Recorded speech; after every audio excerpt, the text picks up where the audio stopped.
하나도 집중이 되지 않아요. 너무너무 떨려서 새벽 2시 반쯤 됐을 때야 정신이 차려지는 거예요. 왜냐하면 한 글자 쓰고 밖에 나가서 소리 한번 지르고 오고, 한 글 쓰고 밖에 나가서 한번 소리 한번 지르고 오고, 이렇게 반복을 했어요. 이렇게 반복을 하다가 제가 또 왜 이렇게까지 긴장을 했냐면 중간에 어떤 형제님이 저한테 전화를 주셨어요. 혹시, 이거 정말 싫어해요, 혹시 이 주제 네가 정한 거야? 라고 물어보시는 거야. 그래서 제가 아니요, 이건 여기 예담이 측에서 먼저 정해서 저한테 요청을 하신 거예요. 그러니까 그래? 왜? 우리의 시대는 끝났어? 프로그램을 준비하던 1세대는 끝났다는 거야? 너 꼭 그렇게 1층을 무너뜨리고 2층을 쌓아야겠어? 그래서 제가 저는 그런 말을 한 적이 없고요, 저는 그런 의도가 아니오라 하면서 이제 이 예담이 측의 의도를 쭉 얘기를 했습니다.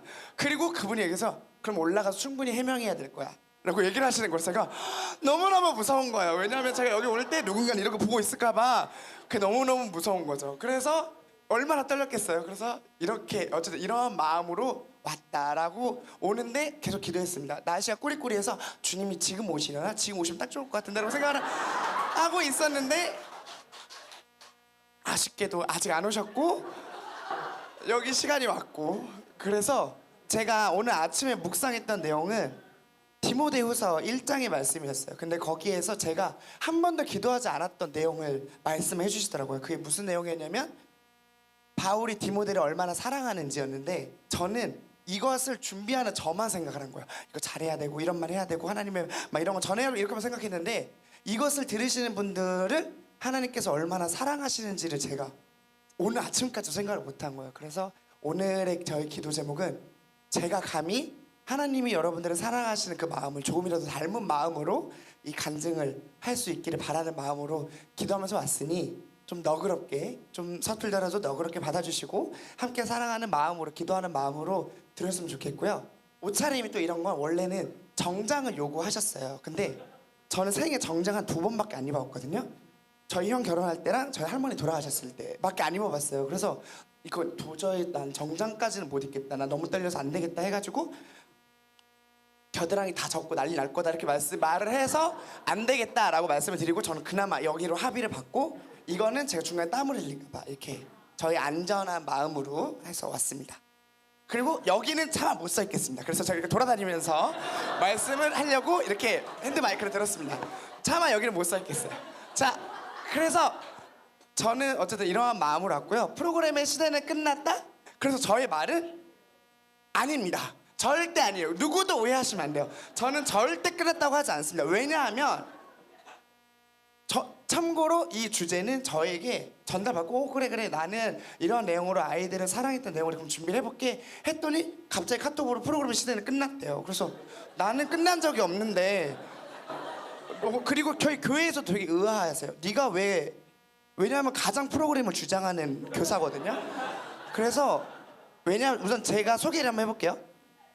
여기 왼쪽에 보이시는 카타콤의 빛 보이시죠? 이번 전국 어린이 캠프에서 주제 활동도 제가 담당을 했었고요. 그리고 이제 공연도 제가 담당을 했었고, 프로그램을 이런 어떻게 구성하면 좋을지도 이렇게 같이 했었습니다. 그래서 저는 아예 지금도 청년 교사들과 함께 어떻게 하면 이 프로그램을 잘 할 수 있을까를 밤새 고민하는 교사예요. 아, 네네네, 감사합니다. 그리고 여기 옆에 보이는 이 카톡은 무슨 내용이냐면, 제가 지금도 이게 제가 4월 달에 제가 청소년부를 담당하고 있는데 4월 달에 프로그램 담당자가 저였어요. 그래서 12시, 1시까지 저희는 지금도 프로그램을 어떻게 하면 더 잘할 수 있을까를 회의를 하고 있습니다. 이게 올해 4월입니다. 그리고 심지어 저희 직업은 창의력 강사예요.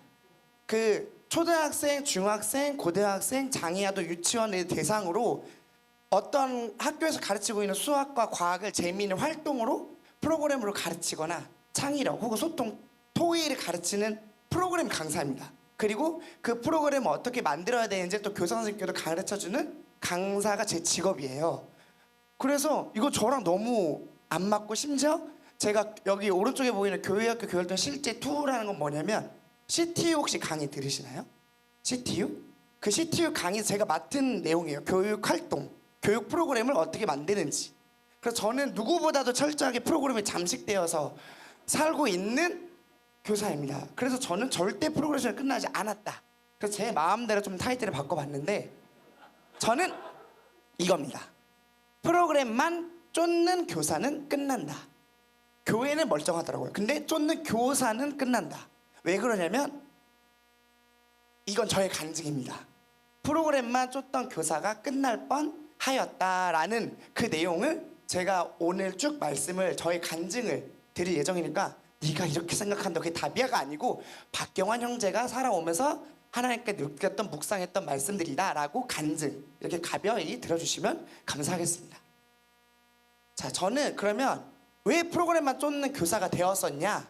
저의 간증을 하도록 하겠습니다. 저는 2007년에 20살이 되어서 교회 학교 선생님이 되었습니다. 저희 기린교회는 20살이 되면 모두가 교회 학교 선생님이 돼야 돼요. 그래서 저는 마지막까지 캐스팅이 안 된 사람이에요. 왜냐하면 고1, 고2, 고3 때 미술학원을 다니면서 세상에 재밌는 걸 알게 된 거예요. 세상에 너무 재밌다.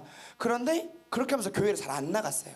딱 일요일에만 나가고 평일집회에 참석해본 적도 없고 그러니까 성도님들이 보시기에 가장 믿음이 좀 떨어져 보이는 형제여서 마지막까지 캐스팅이 안 됐어요. 그래서 저희 기린교회 송영길 형제님께서 너 아무데도 안 들어가니?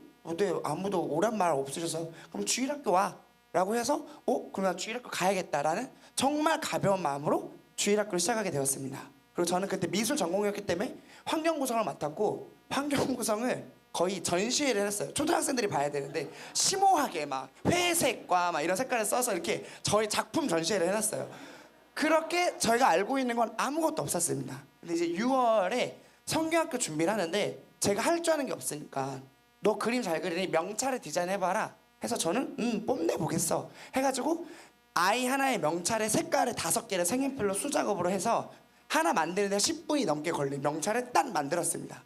그리고 교사 선생님들이 역시 예쁘네 젊고 디자인권이 다르네 라고 얘기하셔가지고 봤죠? 막 이렇게 딱 정말 그래 난 이렇게 쓰였어 난 이렇게 생각을 했는데 저를 담당하셨던 소영기 형님의 자매님 강추 자매님께서 그때 당시 저희 기린교회 주일학교 학생 수가 98명이었거든요.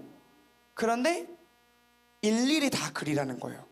복사하지 말고 기도하는 마음으로 일일이 그리래요. 거기다 교사분들이 50분이었어요.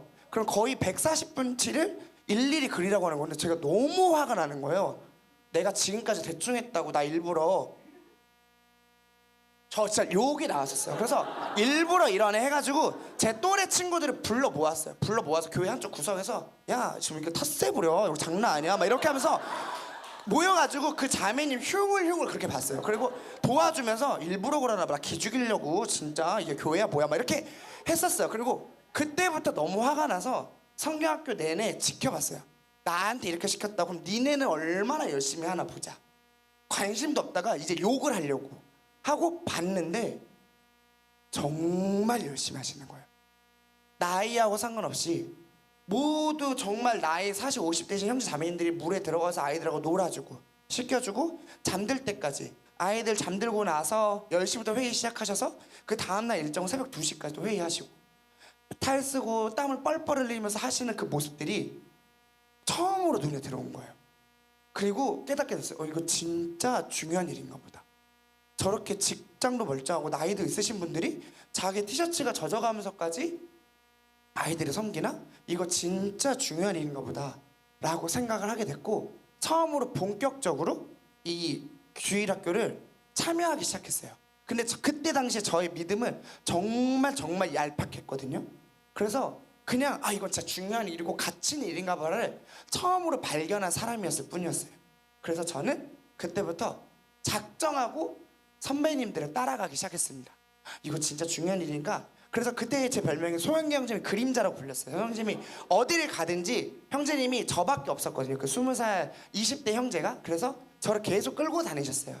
그렇게 하면서 자연스럽게 정말 다양한 사역의 현장에 있게 되었습니다. 그 중에 제가 하나를 보여드릴 텐데 얼마나 열심히 했는지 약간 어필해 드리려고 하는데 제 옷이 다 땀이에요. 그리고 제 머리가 거의 살구색이 됐거든요. 골룸처럼. 왜 그러면 땀이 많아서 제가 탈모가 좀 있는데 땀이 많이 나서 거의 그냥 이렇게 됐어요. 자, 보시면 이게 재생이 소리는 안 들리네요. 네. 근데 그냥 보시면 아시겠죠? 지금 저의 옷이 거의 물에 빠져 있었던 상태였어요. 그리고 아까 살구색 머리 보이셨죠? 자, 이거 제가 보여드린 이유는 네 이렇게 그냥 이 정도로 했었다. 그래서 그 예시를 말씀드리자면 그때부터 제가 2008년이 됐을 때 주일 학생이 너무 많이 왔어요. 저희 분반에 2명의 성로가정 아이들이 있었고 10명이 오게 된 거예요. 근데 감당이 안 됐었어요. 왜냐하면 그때 당시에 저는 뭐 대학교를 다니고 있었는데 돈은 부모님께 받는 용돈 18만 원, 그리고 학원에서 아르바이트 하는 거 해서 한 20만 원, 그래서 한 38만 원 정도가 제 생활비였거든요. 근데 그 12명 아이들을 밖에서 한 번이라도 만나면 최소 13만 원씩 깨지는 거예요. 근데 일주일에 한 번씩은 만나겠다고 생각을 했어서 그냥 정말 38만 원이 싹 그냥 아이들을 만나는 데 써지는 거예요. 그리고 밥을 먹는 것도 고민이 됐었어요. 삼각김밥을 2개를 먹어야 되나 하나를 먹어야 되나, 라면을 먹어도 될까? 왜냐면 돈이 없으니까. 그래서 부모님이랑도 정말 많이 싸웠어요. 그 18만 원을 받아내기까지 엄마 나 돈 좀 좀만 더 줘, 나 지금 애들도 해야 되고 그러니까 야 너 지금 몇 번을 타가는 거야. 그래서 지금 내가 화가 나서 그럼 엄마는 하지 마, 엄마 천국에 상금 안 쌓는 거야, 빠져, 내 혼자 일이지, 엄마는 혼자 가, 그러고도 구원받은 사람이야. 그러면 엄마가 이제 막 화가 나가지고 막 이렇게 얘기하시고 이랬었거든요. 그래서 정말 아이들 열심히 섬겼고, 그리고 항상 불안했어요. 잘 때마다 예수님 오시면 어떡하지? 애들 사고 나면 어떡하지? 애들 지옥 가면 어떡하지? 이런 어리숙한 게 있었고요. 그리고 그렇게 하다가 이제 교회에서 맡기시는 교회학교 관련된 모든 일들을 했어요. 캠프 막 이런 걸 하는데 캠프를 한번 맡다가는 링거를 맞는 건 정말 많았고, 이런 거 혹시 느끼신 분 계실 거예요. 캠프를 감당하거나 성경학교를 맡을 때 잠이 살짝 들면 번쩍 들면서 몇 시야 몇 시야, 나 잠들어서 미친 거 아니야? 막 이러면서 일어나신 적 있으시잖아요. 일어나서 교회에서 일주일 동안 한 번도 집을 안 들어간 적도 많았었어요.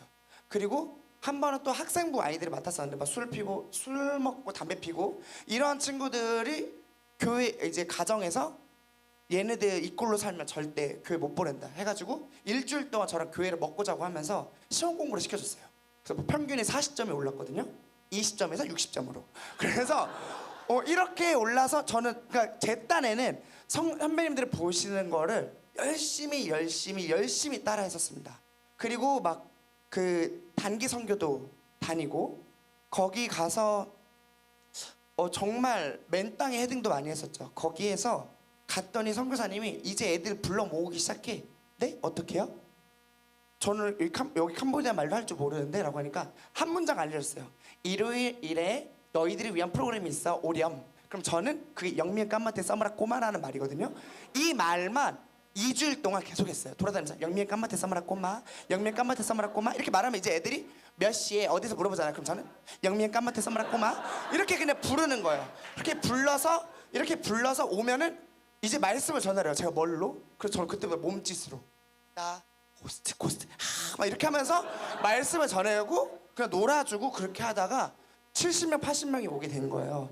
그렇게 정말 제 딴에 열심히 했었고, 그때도 돈이 한 달에 1달러 이렇게밖에 안 남아서 계란 하나를 같이 사는 누나랑 사면서 이걸 우리 며칠이나 먹을 수 있을까 막 이렇게 하면서 했었고, 정말 나름 목숨이 위험한 적도 많았어요. 왜냐면 저희 앞에서 바로 앞집에 총기 사건이 있었고, 막 저희 그 앞에 바로 도로에서 패싸움이 일어나서 막 뛰어가서 문 걸어 잠그고 옥상에서 구경하기도 하고 이런 일이 있었습니다.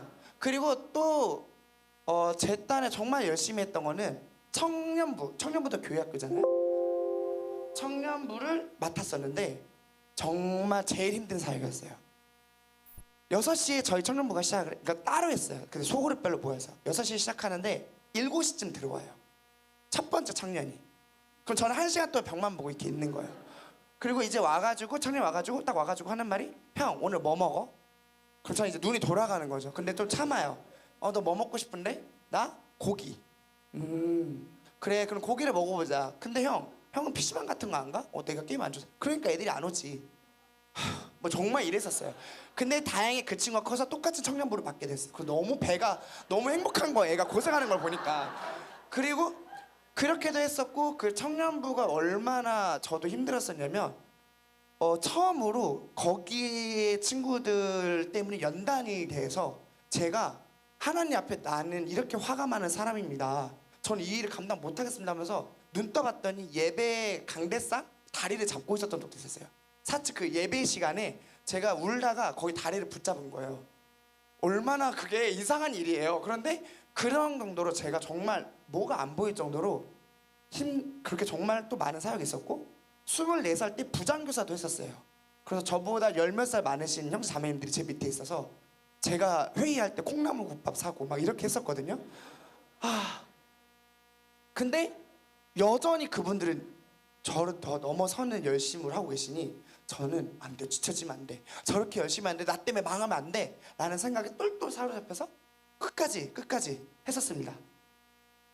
그런데 그 결과가 실패라고 제가 2019년에 결론을 내렸어요.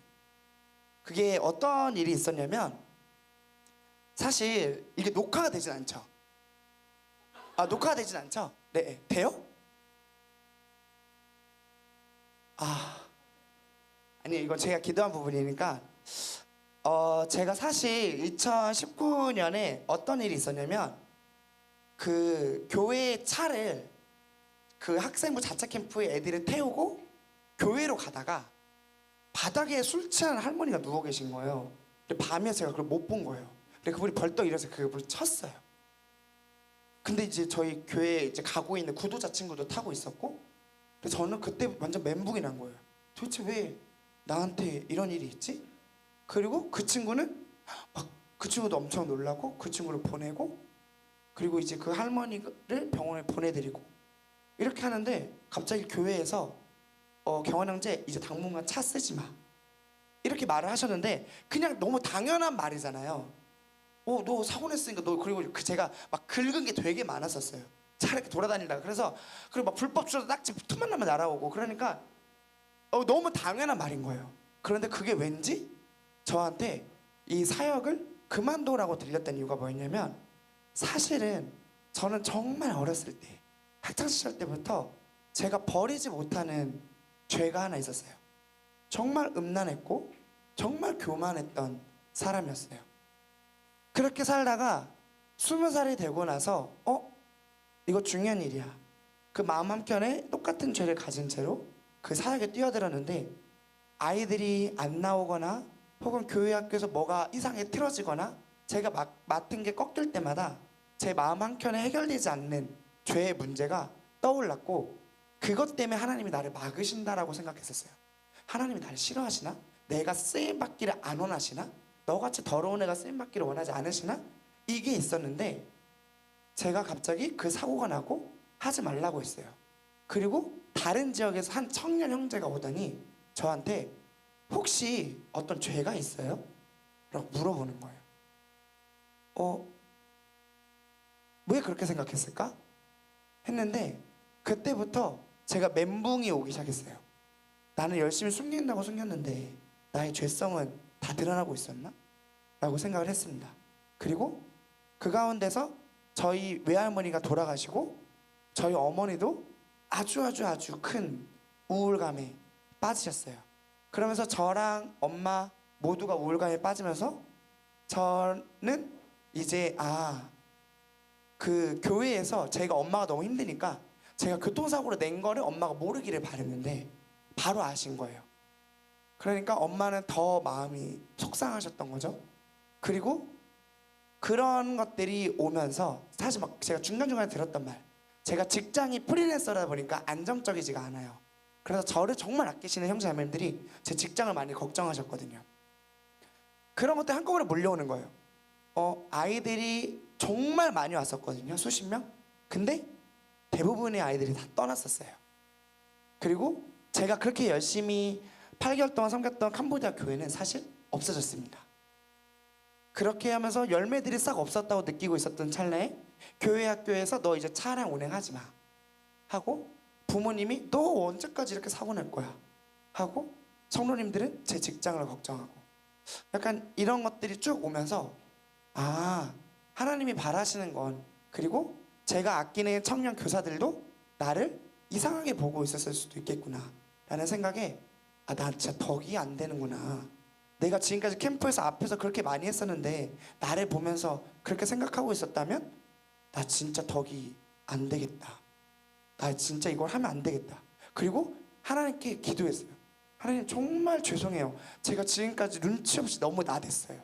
막 이렇게 기도를 하고, 근데 그 뒤로부터 저도 처음으로 있었던 우울감이 생이 없었어요. 근데 가득 찼던 게 20살에 처음으로 저는 인생에서 중요하다는 걸 깨달았는데, 그것이 한 12년 동안 하던 게 싹, 너가 나는 너를 쓰고 싶지 않았어라고 제가 거기에 잠식이 된 거예요. 봐봐, 너는 영혼도 없잖아. 이렇게 돼서 아, 나는 그랬구나, 내가 눈치 없이 나댔구나. 하나님 정말 죄송해요. 제가 이제는 진짜 안 할게요. 너무너무 죄송해요. 그런데 저희 어머니가 너무 힘들어하니까 제가 교회 학교를 내려놓기는 힘들 것 같아요. 제가 이것까지 내려놓으면 저희 엄마 어떡해요? 이렇게 생각했었어요. 그래서 제가 그냥 아무 생각 없이 아무것도 하지 않아 교회 학교만 열심히 했어요. 예전하고 똑같이. 그런데 성도를 만나지도 않았고, 왜냐면 성도를 만나기 전에 저는 너무나 부끄러운 죄인이니까 성도를 만나지도 않았고, 원래 성도랑 교제를 잘 안 했었어요. 왜냐하면 죄 같았어요. 저는 항상 그 마음 한켠에 즐거우면 안 되지, 이건 사역인데 왜 즐거워? 성도랑 교제하면 이 시간에 구두자를 살펴야지, 이렇게 생각을 했어서 2017년 수양회까지 저는 한 번도 수양회에서 성도님들이랑 있어 본 적이 없었어요. 항상 그 주일학교 아이들을 케어를 했었거든요. 근데 그냥 딱 그 기질이 다시 나오면서 성도들도 안 만나고 교제도 하지 않고 회의 시간에도 그냥 빨리 끝내라고, 아 제가 할게요 하고 그냥 끝내버리고, 그냥 그렇게 하면서 2019년은 이거 저희 어머니가 건강해질 때까지만 버텨야지 라는 생각으로 했었습니다. 그리고 아, 난 진짜 실패자야. 그래서 처음으로 그때 제 소원은 운전하다가도 죽었으면 좋겠다가 소원했었어요. 그러니까 남들이 보기엔 그게 무슨 큰일이야 할 수도 있는데, 그냥 저는 제 인생의 목표가 사라진 느낌이다 보니까 제가 뭐 졸음 운전을 하면은 지금인가? 이렇게 생각을 했었고, 어떤 형제님께는 카톡을 이렇게 적어놨었어요. 유서처럼 적어서 제가 지금 여기에서 이렇게 할 거니까 형제님이 먼저 보시고 깨끗하게 정리해 주, 제가 가장 믿을 수 있는 형제님, 이렇게도 했었습니다. 근데 지금 생각하면 너무 오바예요. 정말 오바했었어요. 근데 그때는 정말 그런 마음이 있었어요. 그래서 근데 2019년에 그렇게 하고 있을 때 성도님들이 계속 저를 불러주셨어요. 그런 걸 보이니까 뭐해? 뭐 하자 하다가 2020년에 코로나가 터집니다. 제가 더 이상 교회학교가 하기 힘들었는데 마침 교회학교가 스탑이 돼요. 그러면서 어떤 이제 성도님들이 계속 저를 불러주셔서 성도님들과 정말 있고 싶지 않았지만 어쩔 수 없이 계속 같이 있으며 교제하고 있었어요. 그렇게 하면서도 막 그때 유튜브로 교회학교 뭐 콘텐츠도 찍으면서 그냥 겉으로는 또 그렇게 열심히 했었습니다. 근데 아, 언제쯤 나를 몰아내실까? 아, 내가 언제까지 여기서 있어야 될까? 이런 생각이 가득 차 있었고, 난 실패자야 라고 생각을 하고 있었습니다. 그러면서 제가 그나마 건강한 생각이 뿅 하고 올라왔던 건, 성도님들이 부르다 보니까 교회에 나와서 제가 생각했던 생각이, 하나님은 도대체 근데 왜 나를 12년 동안이나 참아주셨지? 나 이런 죄인인데 왜 교회학교에 이렇게 더러운 이 오물 같은 존재가 남아있게 하셨지? 이게 계속 의문이었었어요. 그래서 이 건강한 생각을 3년 도당 하다가 제가 2022년 5월에 청년부 MT를 참석하게 되는데, 그때 박만구 형제님께서 말씀해 주셨어요. 우리가 가장 많이 큰 하나님께 슬픔의 죄는 내가 너의 모든 죄를 다 용서했는데 왜 너 스스로 너를 정죄하고 자유롭지 못하고 죄에 매여 있냐 였어요. 그런데 그 말씀을 듣기 전 그 해 초에 어떤 성도가 저한테 와가지고 혹시 이러한 죄로 괴롭냐고, 그러면서 자신도 비슷한 모습이 있고 또 그럼에도 이렇게 같이 섬길 수 있으면 너무 감사하다고. 근데 그렇게 하나둘씩 저에게 찾아와서 본인들의 죄를 고백하고 얘기를 해주시는 거예요. 저가 뭘 하지도 않았는데. 근데 그때 처음으로 든 생각이, 내가 이런 죄를 가지고 있어도 정말 하나님이 괜찮으셨나? 나 정말 쓰임 받았던 건가? 이런 생각이 생길 때쯤 박망현제께서 그 말씀을 해주신 거예요. 너는 내가 모든 죄를 용서했는데 도대체 십자가를 얼마나 가벼이 여겼으면 너의 죄 하나를 용서 못할 거라 생각하고 너 스스로 너를 정죄하고 판단하고 네가 평안하지 못하고 자유롭지 못해. 이게 얼마나 큰 죄야. 너 언제까지 죄에 매일 거야. 죄에 벗어나서 복음을 누려야 돼. 이렇게 얘기하셨는데 정말 충격이었었어요. 그러네. 하나님의 예수 그리스도의 피값은 나의 이 모든 죄를 해결하고도 넘는 분이셨다는 것을 그때서야 새삼 깨닫게 된 거예요. 그리고 저는 하나님 앞에 다시 회복하게 되었습니다. 정말 오랫동안 20년이 넘게끔 저를 억눌렀던 죄에서 해방감을 처음으로 느꼈어요. 하나님이 이 모든 나의 죄를 해결하셨던 분이고, 거기서 자유함을 주셨던 분이고, 심지어 교회 성도들도 이런 나를 사랑해주고 하나님이 이것을 증거로 보여주고 계셨구나. 그래서 저는 하나님 앞에 온전한 예배자가 됐어요. 근데 저를 이때까지 버티게 해줬던 거는 바로 이 교회 학교 사역이었다는 걸 깨닫게 되었습니다. 제가 만약에 교회 학교 사역을 시작하지 않았다면, 저의 19살의 모습에서 쭉 살았다면, 저는 시간을 정말 교만한 자거든요. 저를 위해서만 썼을 거예요. 저에게 주어진 모든 시간을 저를 위해서만 썼을 거예요. 그런데 제가 교사가 되다 보니까 억지로 제 눈앞에 정말 곧 지옥에 떨어질 것 같은 영혼들을 보여주신 거예요. 그러니까 이 교만한 나도, 게으른 나도 시간을 쓰게 되는 거예요. 그러면서 하나님이 있는 곳에 점점점 초청을 받았던 거죠. 그리고 말씀을 보게 됐어요. 내일 당장 말씀을 해야 되고 뭐 일주일에 전체 말씀이 있는데 말씀을 안 볼 수가 없잖아요.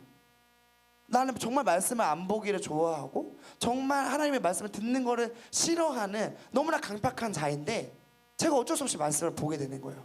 교회학교 교사가 되었으니까 가르치려고. 그리고 전체 말씀하는 날은 특히 열심히 보죠. 왜냐하면 앞에 선생님들이 계시니까 쪽팔리지 않으려고 정말 열심히 보게 되는 거예요. 그리고 하다 보니까 더 배우려고 쫓아가서 배우게 되죠. 그 마음이 선한 마음이 아니었지만 하나님이 자꾸 교회 안에, 말씀에, 하나님의 사역에, 하나님이 계신 곳에 시간을 내게 하시고 눈을 돌려서 바라보게 하신 것을 깨닫게 되었습니다. 그리고 한 번도 제가 거의 20살 때까지 친구를 위한 선물을 해본 적이 없었던 사람이었고, 정말 이기적으로 먹는 메뉴, 노는 법 다 제가 정했어요. 전 정말 그랬었어요. 정말 이기적이었어요. 그래서 너 오늘 뭐 먹을 거야? 오늘 뭐 밥 먹을 거네? 나 안 가. 정말 이거 너무 뭐 먹고 싶은데 나 피자. 그럼 견해 먹고 피자 먹고 싶으면 피자 가자. 정말 이런 친구였어요. 그리고 먹다 가서 삐져서 집에 가고. 정말 이런 친구였어요. 저는 누구를 위해서 해본 적이 없고, 심지어 부모님은 인식이 지금까지 있으니까 저희 아버님이 60이 넘으셨거든요. 지금도 쌀이 있으면 저희 엄마 아빠 같으세요. 전 옆에 있는데. 왜냐면 경환이 이런 거 원래 안 하는 애니까. 이 정도로 싸가지가 바가지였어요. 그런데 제가 삶을 누군가를 위해 희생하기 시작하면서 마음을 두게 된 거예요. 하나님은 이 온전한 예배자로 세우시기 위하여 내 마음이 준비될 때까지 어떻게 하면 이 나를, 이 정말 죄악밖에 없고 교만하고 사람의 말을 듣지 않는 이 박경환이라는 사람을 어떻게 하면 온전하게 나의 말씀에, 온전한 나의 성도로서, 예배자로서 세울 수 있을까, 지킬 수 있을까, 그 방법이 교사였다는 것을 알게 되었습니다. 그리고 끝나지 않았다는 것을 너무 감사하게 되겠어요. 같이 한번 읽어볼까요? 시작. 내게 말하노니 그의 많은 죄가 사해졌도다. 이는 그의 사랑함이 많음이라. 사함을 받은 일이 적은 자는 적게 사랑하느니라. 그리고 하나님께서 말씀하셨던 말씀이, 그치, 이제 너의 죄를 알겠어? 근데 그만큼 너가 많은 사랑을 받은 거야. 너의 죄에 매이지 말고 네가 얼마나 많은 은혜가 큰지 알았으면 좋겠어 라고 얘기를 해주셨습니다. 그리고 저는 또 저의 삶을 돌아보게 됐어요. 나 얼마나 많은 사랑을 받았지 지금까지? 이 죄를 용서받은 거 말고 또 받은 사랑들이 있었나? 했을 때, 나는 정말 가진 게 아무것도 없었던 사람이었는데 내가 다른 성도님들보다 오히려 더 많은 예배를 드리는 사람이 되었구나 라는 것을 깨닫게 되었는데요. 로마서 12장 한번 같이 보실까요?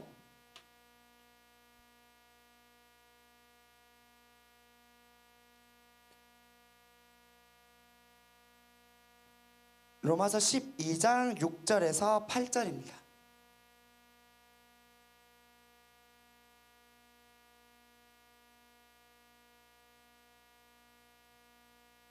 읽어보겠습니다. 우리에게 주신 은혜대로 받은 은사가 각각 다르니 혹 예언이면 믿음의 분수대로, 혹 섬기는 일이면 섬기는 일로, 혹 가르치는 자면 가르치는 일로, 혹 위로하는 자면 위로하는 일로, 구제하는 자는 성실함으로, 다스리는 자는 부지런함으로, 긍휼을 베푸는 자는 즐거움으로 할 것이니라.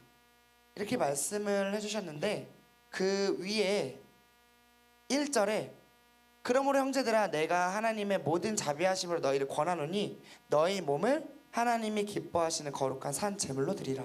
이는 너희가 드릴 영적 예배니라. 저는 생각하게 되었습니다. 생각보다 많은 성도님들은 내가 몸으로 드릴 수 있는 영적 예배를 어떻게 드려야 되는지를 모를 거라고 생각이 들었었어요.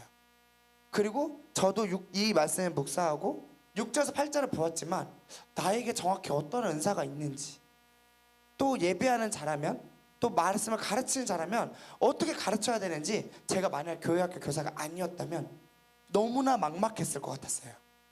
그런데 저는 교회학교 교사가 돼서 교회학교에서 배우게 됐습니다. 너의 시간과 물질과 또 너의 생각을 어떻게 써야 되는지, 그리고 너무나 쉬운 대상, 교회에서 보기 힘든 그 구도자들을 제 눈앞에 항상 보여주신 거예요.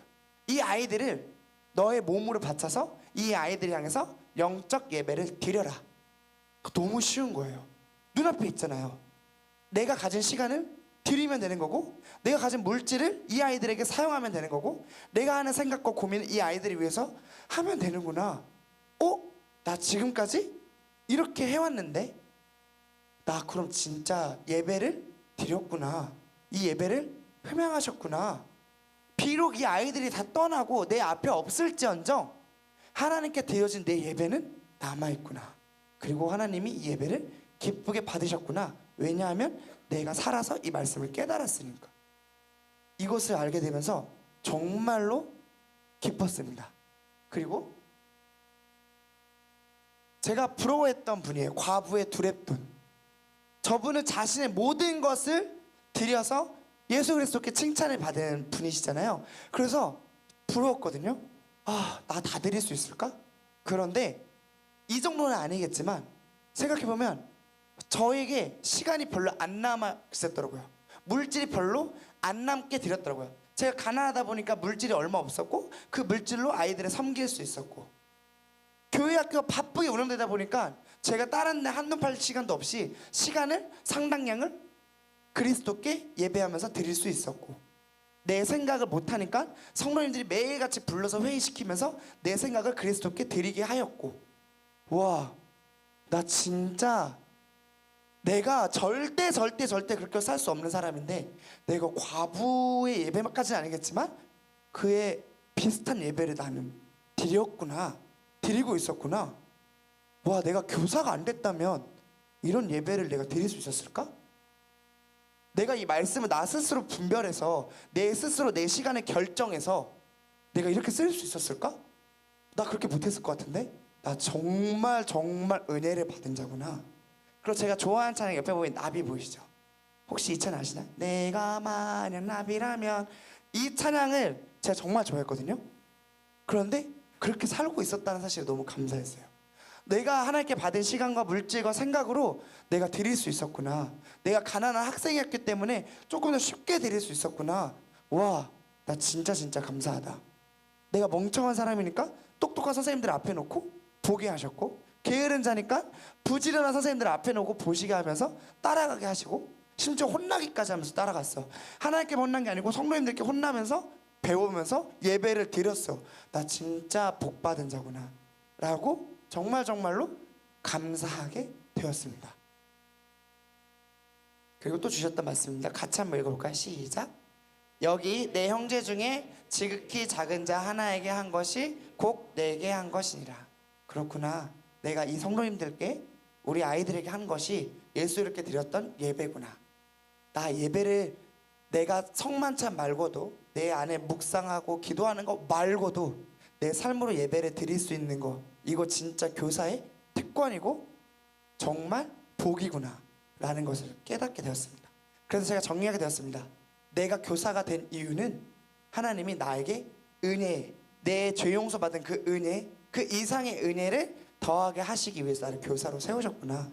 내가 징그럽게 예배 안 드리는 자인 걸 아시고 미리 내가 예배를 드릴 수 있게끔, 내가 하나님 앞에 이 마음을 표현할 수 있는 자가 되게끔 나를 긍휼히 베푸심으로 예배할 수 있는 자, 곧 교사로 세우셨구나를 깨닫게 되었습니다. 그리고 그럼 2024년 이 박경원이라는 성도, 교사는 어떻게 예배를 드리고 있는가? 저는 모든 상황 속에서 그리스도를 기억하고자 합니다. 그러니까 이 아이들이 오든 안 오든, 그래서 뭐 내가 뭘 잘못했나 이런 생각을 이제 하지 않게 됐어요. 저는 이 아이들이 듣든 안 듣든 오든 안 오든 그저 저는 그 예배, 그 아이들을 통해서 드려지는 저의 예배를 받으시는 그리스도를 기억하자라고 생각하게 되었습니다. 그리고 이 아이들을 통해 함께하는 교사들을 통해 그리스도께 고백하는 교사가 되자 했는데 안 됐어요. 그래서 바꿨습니다. 제가 기억하게 하시고 고백하게 하시는 분이시더라고요. 제가 안 하니까. 그래서 어떻게 보여주셨냐면 모든 상황 속에서 그리스도를 기억하게 하시기 위해서 제 앞에 말을 징그럽게 듣지 않는 아이들을 보내주셨어요. 그리고 매일매일 말로 저를 상처 줘요. 그리고 왜냐하면 제가 2교시 때 말씀드릴 텐데 정말 망나니 같은 분말을 맡았거든요. 그래서 제가 이거 끝나고 나면 교사 형제님 저한테 와가지고 경원쌤 어떻게 참아요? 막 이렇게 하거든요. 상처를 주고 그리고 변화하지 않아요. 변화하지 않아요. 아이들이 오늘 좀 말씀을 들었으면 좀 변하려나? 정말 안 바뀌어요. 그리고 때로는 감당할 수 없는 일을 하는데 약간 스포를 하자면 술에 취해서 교회로 오기도 했었어요. 저희 술주정을 부리러. 올해예요. 2024년 있는 일이에요. 그런데 정말 감당이 안 되고 사랑이 안 되고 어떤 경우는 이런 경우가 있었거든요. 그 인터넷에 제 욕을 적은 거예요. 그래서 진짜 뭐 어디 교회 다니려고 누구 있는데 걔 진짜 나한테 막 이렇게 하면서 자기네들끼리 뭐 이제 악플 달고 그렇게도 했었던 거예요. 그러니까 정말 해결이 안 되고 이 아이들 내가 바꿀 수 있을까? 정말 좌절하게 되고. 근데 그때 제가 좌절하지 않게 되는 것이 이 뒤에 하나님이 보여주신 판이라는 게 보이더라고요. 자, 이 애가 이렇게 하고 있어. 이 애가 이렇게 망나니같이 하고 있어. 너 얘를 어떻게 사랑할 거야? 너 얘를 어떻게 사랑해서 나에게 어떠한 예배를 보여줄 거야? 내가 너를 이렇게 사랑했는데 나를 따라서 넌 어떤 예배를 보여줄 거야? 자, 사랑해봐. 이렇게 하시는 게 보이더라고요. 그럼 내가 이때 사랑해야 되는구나. 나는 이 아이들 앞에서 그리스도를 드러내고 이것이 예배로 보이면 되는 거구나. 변화하지 않는 것은 중요하지 않구나.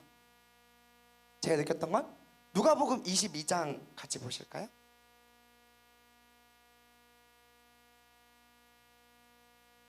(31절에서 32절입니다) 이 장면이 어떤 장면이냐면 베드로가 예수님께 저는 당신을 절대 부인하지 않을 것입니다 라고 말했는데 예수님의 대답이 시몬아 시몬아 보라 사탄이 너희를 밀가부르듯 하려고 요구하였으나 그러나 내가 너를 위하여 내 믿음이 떨어지지 않기를 기도하노니 너는 불이 킨 후에 내 형제를 굳게 하라. 이게 예수님의 대답이었어요. 저 예수님 배반하지 않을 거예요 했는데 나는 너의 믿음이 땅에 떨어지지 않기를 기도할게. 근데 61절에 뭐라고 말씀하시면 베드로가 부인하자마자 주께서 돌이켜 베드로를 보시니 베드로가 주의 말씀 곧 오늘날 닭 울기 전에 너가 3번 나를 부인하심이 생각나서 밖에 나가서 심히 통곡하니라.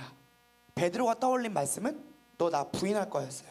근데 예수님은 보셨대요 베드로를. 근데 아마 32절의 그 기도를 하고 계신 것 같아요. 너 지금 좌절하지? 너 정말 나 같은 게 구제불능이라고 생각하지? 그렇게 생각에 빠지지 마.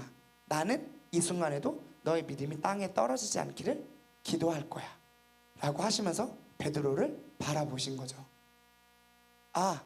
내가 이렇게 힘들 때, 아이들이 변화하지 않을 때, 혹은 내가 죄의 고로탕에 빠졌을 때 예수님은 나를 보시면서 너 여기에서 어떻게 나에게 예배할 거야? 나도 너를 위해서 기도하고 있거든? 너는 어떻게 너의 믿음을 나에게 고백할 거니? 라고 물어보신다는 것, 그리고 그것을 성공할 것을 기대하고 계신다는 것을 제가 말씀을 통해서 알게 되었었습니다. 그리고 또 하나 나누고 싶은 말씀은 제가 그 죄에 빠져서 허덕일 때 주셨던 말씀이 귀신 들린 자에 대한 비유였어요. 근데 귀신 들린 자들이 예수님께 왔을 때 전 사실 제가 귀신 들린 자라고 생각했거든요. 저 그만한 죄인을 생각했는데 예수님을 쫓으셨습니다. 그런데 저는 제자들에게 말씀을 가르치신 것처럼 매일매일 하나님의 말씀을 말씀해 주셨어요. 전 그때 깨달았거든요. 나 귀신 들린 자가 아니고 버림받은 자가 아니구나. 난 하나님의 제자구나. 그리고 우리는 그래서 매일의 삶 가운데서 예수님께서 우리에게 말씀하신 거죠. 아이들이 힘들게 하니? 맡은 사역이 힘드니? 근데 나도 너를 위해서 기도하고 있어. 무슨 기도? 너가 나에게 믿음의 예배를 성공하기를. 너희들 꼭 성공하기를 바래. 그리고 제가 밑에 성도를 통하여 성도를 향하여 제가 성도 있게 하는 것도 예배가 되는구나를 깨달았던 건 제가 서울에 인덕원 교회를 간 적이 있었어요.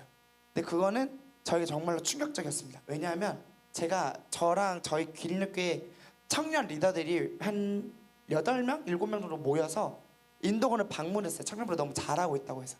근데 갔는데 너무나 황송하게 대접을 해주시는 거예요. 막 직접 만든 디저트들부터 시작해서. 그래서 우와 진짜 그때 어떻게 되냐면 너무 부담스럽다. 뭐 이렇게까지 해. 너무 부담스럽잖아.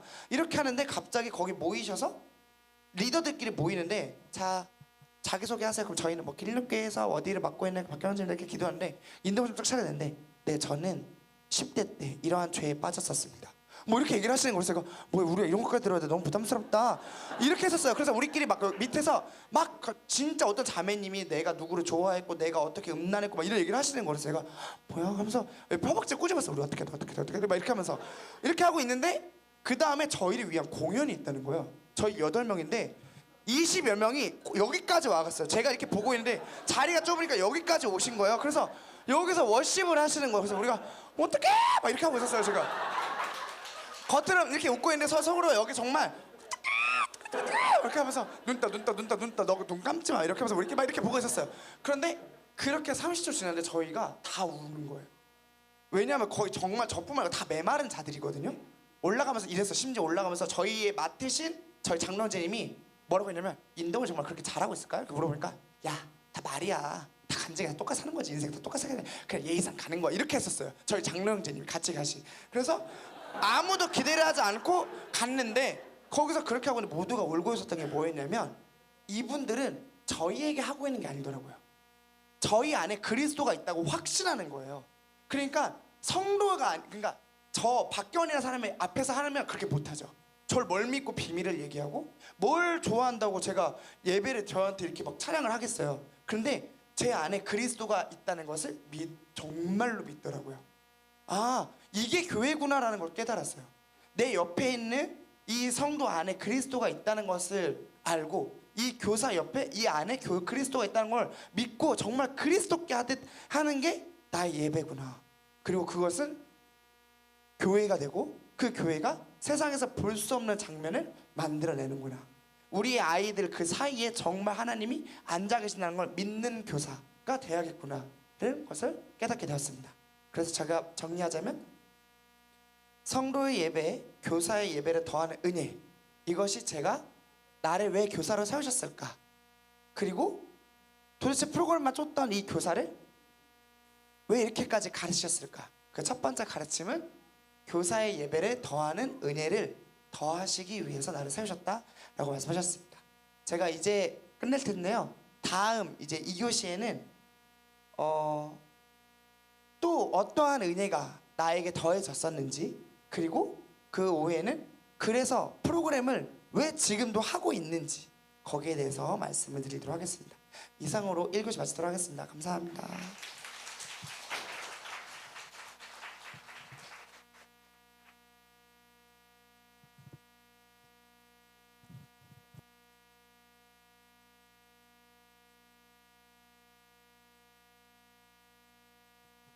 네, 감사합니다. 시간을 아주 딱 맞춰서 끝내주셨는데요. 이제 10분 쉬셨다가 40분까지 앉아주시면은 바로 시작하도록 하겠습니다.